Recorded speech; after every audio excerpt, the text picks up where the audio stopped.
In a world grappling with climate change, sustainable living isn't just a trend, it's a necessity. Imagine a home that not only comforts you, but also respects the earth. That's the essence of energy-efficient design. Smart insulation, cutting-edge appliances, and renewable energy systems like solar panels. But it doesn't just stop at construction. Eco-friendly renovation breathes new life into existing spaces using sustainable materials. The mantra is simple: reduce, reuse, recycle.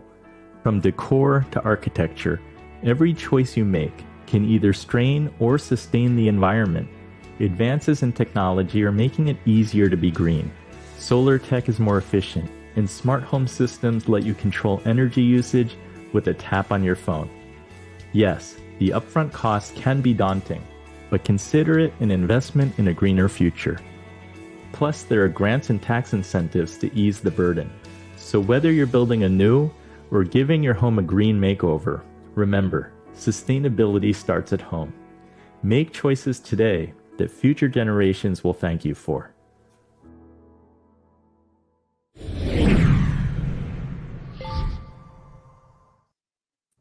Mark, to what extent does feng shui incorporate sustainability? I think where it's probably like something that Matthias works in more than I do in terms of creating the physical structure that supports that. But feng shui philosophically works on that with, I think, incorporating, again, those elements that I was talking about, creating a combination of functionality and aesthetics. So, one of the things I think it relates to clutter, but this relates to just overall purposing. If you have to struggle even before you get out the door to find your keys, find your phone, find your wallet, oh, my phone didn't charge, all of these things where you don't have the system, where something's not sustainable. I mean, that's a level of sustainable living where you know where to find your keys, you know where to find things, you have routines. And this relates to the minimalism as well, where, things don't build up because you've got a routine of how you take care of things regularly, like you take the garbage out, and similarly, you go through your clothes, you go through your books. Benjamin Franklin had in his daily schedule a 30-minute period at the end of every day where he returned things to their places. Like living in the physical world takes time, it takes energy, and there's processes that are involved. And a lot of that would just get taken care of in nature.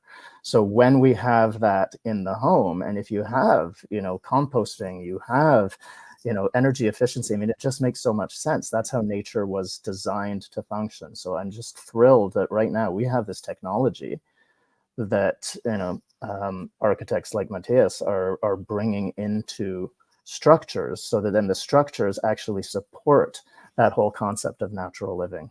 I think it's brilliant. Matthias, tell us about some of the innovative, sustainable materials or technologies that can make our homes more eco-friendly. So, as just introduced, it's the concept of reducing my usage, our usage of energy, waste, water, and materials. Making sure that we eliminate the generation of unrecyclable waste. And that's a tall order because we are in an energy transition. The world is in an energy transition, and we're trying to figure out how to do less with more, and how to reduce, and how to generate electricity in a different way than burning fossil fuels. And at a high level architectural side, yes, they are passive. They're called passive energy saving strategies that I can employ as a designer. They have to do with orientation of windows in a home, making sure that they capture the winter sun and that they shade from the summer sun. This is not new technology or wisdom. That is, this is Socrates, Greek philosopher, 2,500 years ago or so. There are passive ways of ensuring that my energy needs in my home are minimized.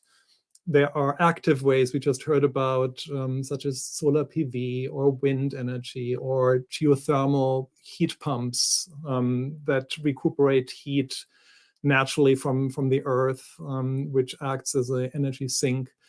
There is there is the strategy that was also mentioned of ensuring on the energy side that my building has a super insulation on it, that it is thermally insulated from heat and cold, that it is airtight, that the air that goes out, or the wastewater, so if you think about your warm shower water, that the warm shower water, for example, can be recouped in heat, so that you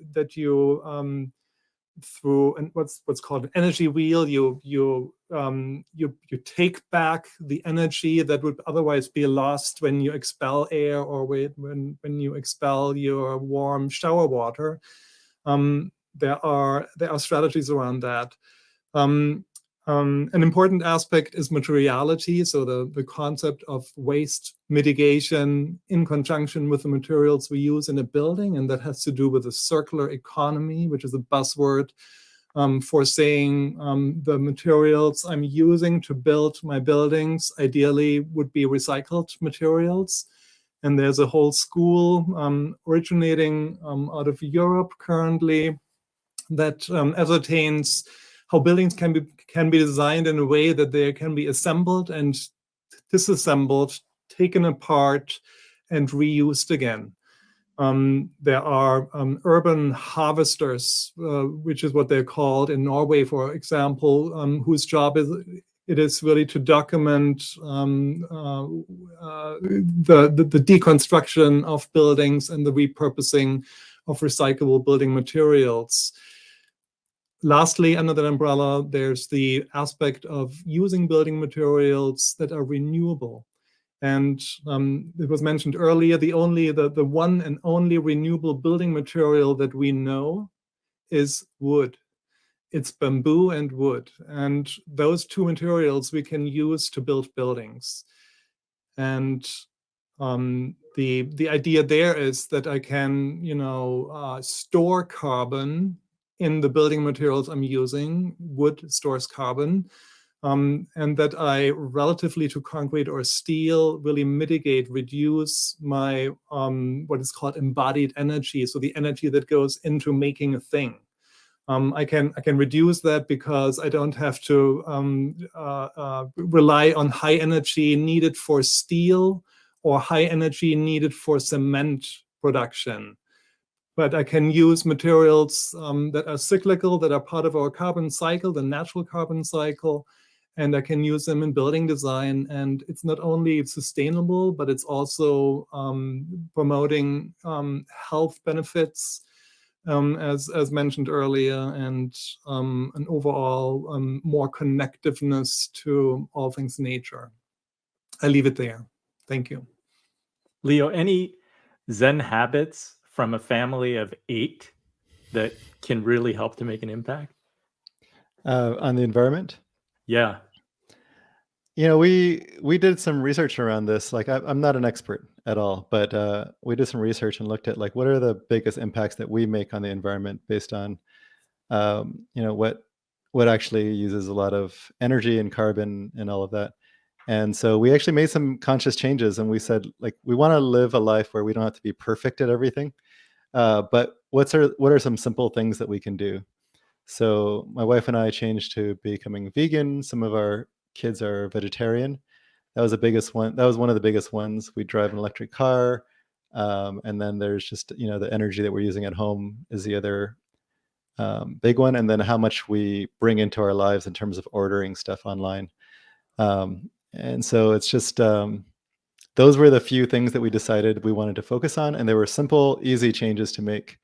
And so we don't have to be perfect, and every single thing that we do is like perfectly good for the environment, but as long as we're doing the big things and making it easy for ourselves.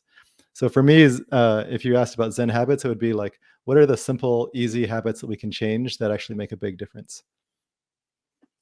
One that my wife is big on is whenever we go out to eat, she brings our own takeout containers, because we always collect those takeout containers if we order. And then she's like, we might as well reuse these plastic containers. And they make really nice ones now, that can be reused. Mm. And we kind of have a good laugh when we show up at the restaurant. The restaurant owners tend to be very appreciative because Oh, they're really? like, oh, you're saving me money.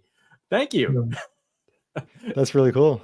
And some restaurants, they know us. We even order takeout, and then we'll bring our own containers, and they will place our order into our own containers for us. So with that, we're going to go to segment 5 and bring it home.